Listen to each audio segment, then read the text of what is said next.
buenas noches. Nuestro invitado esta noche es un personaje que está en el ojo del huracán en Colombia.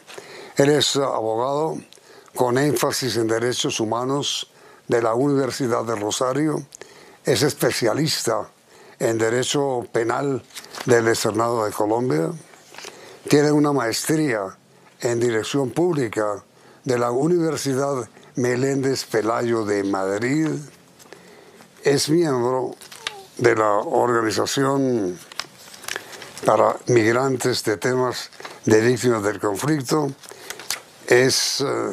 Estuvo 5 años trabajando en reconciliación en la alcaldía de Valledupar. Fue asesor del gobernador del Cesar y luego fue miembro de la Organización para Temas de Víctimas de Conflictos. Fue asesor desde viceministro del Interior. El problema es que es hijo de Jorge 40. Se llama Jorge Rodrigo Tovar. Él es nuestro invitado esta noche. ¿Qué le parece a usted el escándalo que se ha armado con su designación en el nuevo cargo en el Ministerio del Interior, señor Tovar? Yamid, muy buenas noches. Gracias por el espacio. Es para mí un verdadero honor estar hoy en este programa. Muy buenas noches a todas las personas que nos están viendo. Yamid, debo ser muy sincero. Me ha parecido injusto porque veo que me están juzgando, no por lo que yo soy, no por lo que yo he estudiado, no por lo que yo he trabajado, sino simplemente por el hecho de ser hijo de Rodrigo Tovar Pupo. Eso ha sido suficiente para Colombia para crear pues todo esto que se ha creado entre el día de ayer y hoy por mi nombramiento como coordinador en la oficina de víctimas del Ministerio del Interior. Sí, pero hay 2 temas sobre este caso. El primero es que hay quienes dicen que no se debe desconocer su trayectoria, la suya y su capacidad, pero que fue nombrado en el lugar equivocado. ¿Usted cree lo mismo? Yamid, yo creo todo lo contrario.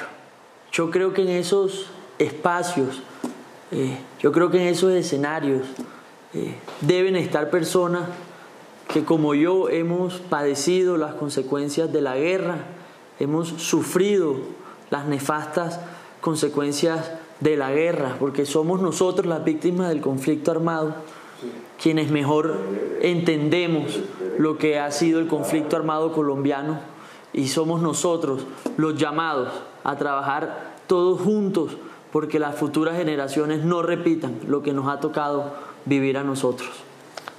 El asunto, señor Tovar, es que la gente está indignada por el nombramiento suyo en ese cargo sobre víctimas del conflicto, conociendo, como la gente conoce, un trino que usted envió hace 3 años, en el que dijo: mi papá, prisionero político en Estados Unidos, lleva 9 años de estar preso en ese país y no le han mostrado una sola prueba en su contra. Cuando en Colombia todos los jueces demostraron pues que la culpabilidad de su padre. Ese es el trino que a la gente le indignó. Perfecto, Yamid. Aprovecho este espacio para aclararle a todo el país y a contextualizarlos del momento en el que yo escribí ese tuit. Ese tuit yo hacía referencia a un proceso, a un juicio en el que mi padre estaba en esos momentos en Estados Unidos exclusivamente por el delito de narcotráfico. Yo me referí solamente al delito de narcotráfico en Estados Unidos, del cual no le han mostrado una sola prueba en su contra. Yo nunca me referí a todas las responsabilidades que tiene mi papá como actor del conflicto armado dentro de nuestro país. Yo soy el primero, Yamid, y colombianos en aceptar, pero sobre todo en pedirle a mi padre que acepte las responsabilidades que como actor del conflicto armado tuvo en todo el territorio nacional. Y es precisamente por eso que añoro que se dé la oportunidad de que Rodrigo Tovar Pupo, de que mi padre pueda algún día regresar al país, contar su verdad, pero sobre todo pedirle perdón a las víctimas. Pero yo entiendo que su padre está por regresar, debe volver, según entiendo, en junio o julio de este año, pues, o cuando haya transporte aéreo, pues no sé. Pero eso es verdad, está pronto su regreso. Bueno, Yamit, debo aclarar que yo no soy portavoz de mi padre ni abogado de él. Le confieso además que me entero de muchas noticias de mi padre por medio de ustedes, de la prensa colombiana. Sé que este año termina de cumplir su condena y espero, vuelvo y repito, es mi posición personal, que pueda regresar al país a contar su verdad sobre el conflicto armado colombiano y sobre todo a pedirle disculpas a las víctimas. Pero, a ver, va a ser difícil para usted responder lo que le voy a preguntar, pero usted sí cree, por el conocimiento que tiene de los documentos judiciales y de los testimonios de las víctimas de su padre, en la culpabilidad de su padre. En la culpabilidad de los delitos que cometió en el marco del conflicto armado, por supuesto que sí creo que cometió delitos en el marco del conflicto por muchos años en nuestro territorio nacional.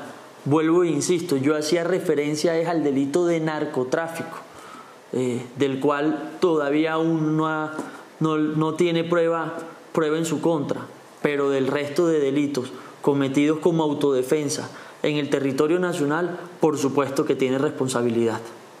Claro, entonces usted diría que su padre debería presentarse ante la justicia aquí en Colombia cuando regrese para ser juzgado por los delitos que cometió. Por supuesto, sin dudarlo un solo segundo, Yamit, creo que mi papá debe presentarse a la justicia en nuestro país. Ahora mire, Rodrigo, usted creó una especie de grupo virtual en meses pasados que se llamó Diálogos Improbables y mencionó dentro de esos diálogos improbables una reunión entre usted y el hermano de Simón Trinidad, es decir, Palmera, ¿no es cierto? ¿Cómo es esa historia?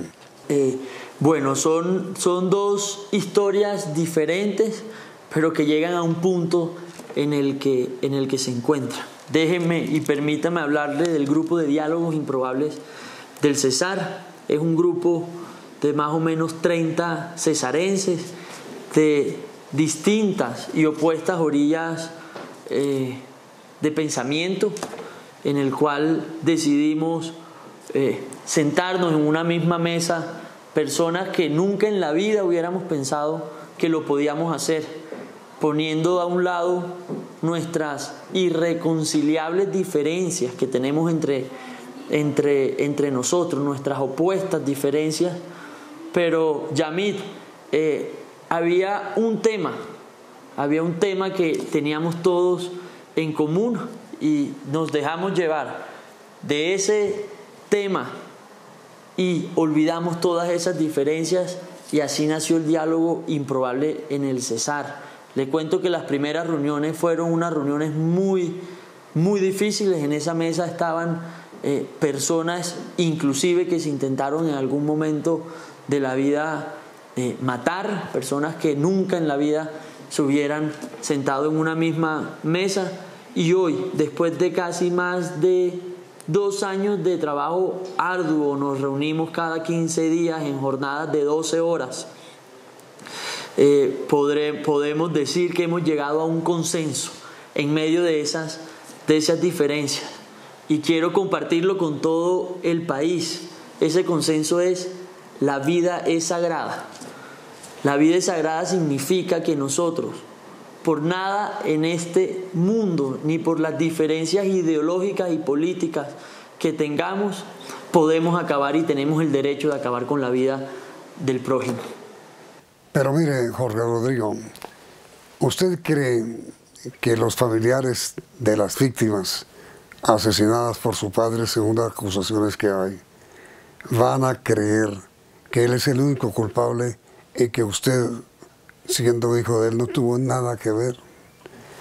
Perdóname un momentito, señor Tovar, el tiempo por hoy se nos agotó, entonces le ruego que me acepte continuar este diálogo para transmitir mañana.